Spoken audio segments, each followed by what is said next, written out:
Hey, what's up, everybody? Mr. B here with Montezuma Martial Arts Academy. Just coming at you live today. Today, I want to talk about the 5 stages of violence. These are things that I talk about with my students as we're preparing to have the conversation around when it's appropriate for us to use our martial arts. So, stage one is generally what I refer to as any sort of like verbal violence. People degrading you, essentially just verbal bullying, calling you names, making you feel like crap, any of that kind of stuff. Generally, we don't like to engage there. That first stage of violence, like it is violence. Like don't be mistaken. Don't write it off. When somebody is choosing to bully you verbally, like that's something that needs to be addressed and can usually be addressed through the normal channels of communication, whether it's school, happens at work to us grown-ups. Sometimes we gotta go talk to our HR and our managers and make sure that we're protected in those ways. And that's important. That is important for you to understand. Violence is violence, and when somebody is being a jerk to you, um, there are those avenues open to you that don't involve having to, talk to the sheriff or anything else like that. You can go through normal channels for the first stage of violence. Nobody's put their hands on you yet. They're just being a jerk. Okay. So there's a lot of things that you can do in an effort to solve that problem. Where we start getting into using our martial arts as a defensive measure is when we get into the other 4 stages. So stage number 2 is what I like to call it's that and it's escaping me. I just wrote it down. But anyway, stage 2 is what I like to call posturing violence.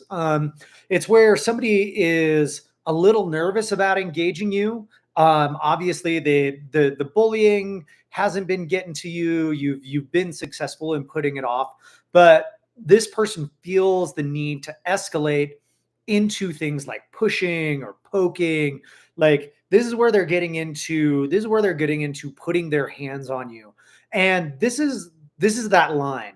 Okay, this is where you can go either way. Obviously, if somebody's putting their hands on you that in an unwelcome fashion, like solve that problem. 100% solve that problem. Whether it's making sure that you deflect their hands, get them off you, whatever it is that you need, please, don't let somebody physically harm you um, out there in the real world. If you have the opportunity to defend yourself, take it in that position. But this is where people, like I said, they're pushing, they're giving you like the big what's up. They're kind of daring you really to make the first move to kind of see how engaged you are in escalating this altercation into real violence, real punches and kicks, grabs, throws, all that other kind of stuff. But that posturing violence is also very real. And this is where I like to make that distinction. This is where you can go either way. And it's very, very tricky because, yes, somebody is putting their hands on you. Somebody is trying to get a rise out of you. Somebody is very obviously trying to escalate a situation, but they want you to go first. And that is a very strategic thing because if you go first, you immediately become the bad guy. Like if somebody pushes me and I haul off and just deck them and knock out a couple of teeth, guess what? I'm in trouble. So you have to be really, really careful in that instance. And one of the things that I like to make sure about, particularly in stage 2, because that posturing violence is where you get the opportunity to tell the story to the bystanders. Anybody that could be watching, say there's a group of kids on the schoolyard, say it's in the break room at work, you're at a bar. Okay. This is your opportunity when somebody is posturing to take a defensive stance. Hands up. Hey, look, buddy, I really don't want to do this. Please stop. Like this is your opportunity to start communicating to not to the person that's trying to fight you, but to the other people around that are going to talk to the police officers after this violent altercation. Like they are going to be on your side because you established a line that, hey, this guy's bugging me. I'm trying to be safe. And I gave him several warnings. All right. So from there, we move into stage 3, and that's what I like to call manipulation violence. This is where they start to grab you and manipulate you, whether it's your arm or your lapel, or maybe they start to put you in a headlock. But this is that line that they cross. Okay, they put their hands on you in a violent way, and you need to solve that problem. Now, again, you might not have moved through all like the first two stages. Somebody might just come up and grab you and they have a problem with you and you just need to solve that.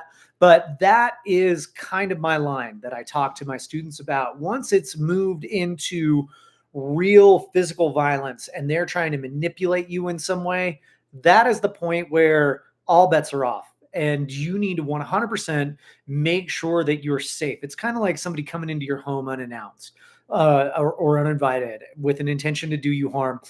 You have every right to defend yourself at that point.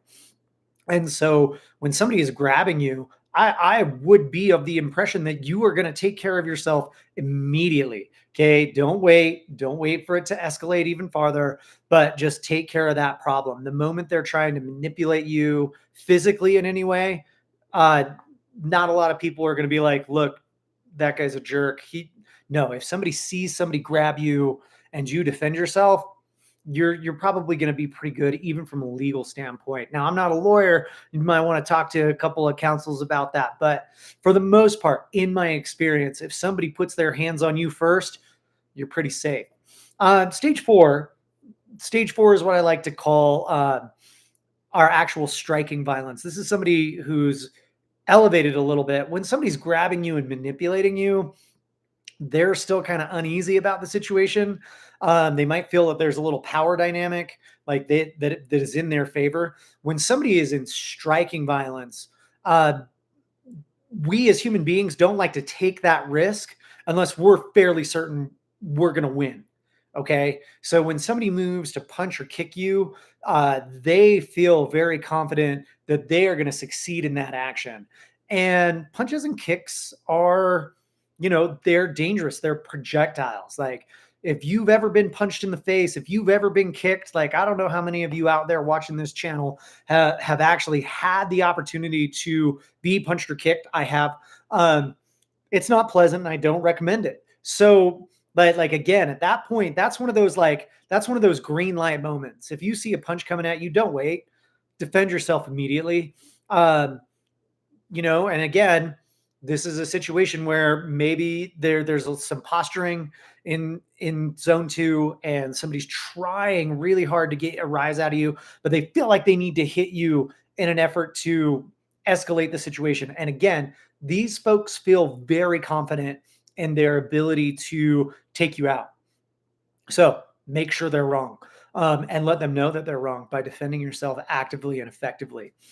Stage five is probably the most serious. This is our surprise attacks and encountering weapons. So generally people with weapons and generally people who attack you without even going through any of those stages of violence, they just accelerate to the end and they are attacking you without your knowledge, without any pre kind of context. Like you are a prey, okay, and this predator is attacking you for the pure sake of whatever goal it is that they have, whether it's to steal your wallet, to kidnap you, I'm going to say the R word, rape you. Like this is people that attack in a sneaky fashion or a surprise fashion. Like these are people that they have it in their head about their goal and they're going to accomplish it in their mind, and they don't need any pretext. They don't need to get in your face. Like their goal is 100% to do violence to you,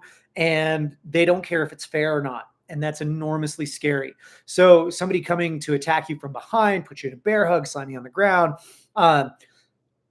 that's scary because you're immediately behind the eight ball and you're in a defense. Like you don't have the opportunity to even, put your hands up. You have to react in that moment.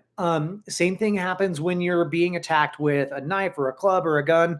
Like those are instances where you're already behind the eight ball. Now, I know there's a lot out there for weapon defenses, clubs and knives. Our studio practices a fair amount of those defenses. And if you are uncertain about what to do in those situations, please give those folks whatever they feel like they need. Weapons are for real. And while you can defend yourself against them, chances are it's going to end poorly. Same thing with a surprise attack. You got to be able to like you got to hope that you've got a couple of good hits in you, that you can survive in an effort to make it through that entire altercation.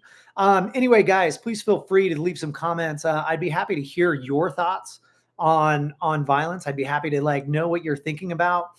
Please feel free to ask any questions, but make sure you're liking and subscribing. Please share if you found any value whatsoever in this conversation. All right, guys, until next time, I'll say.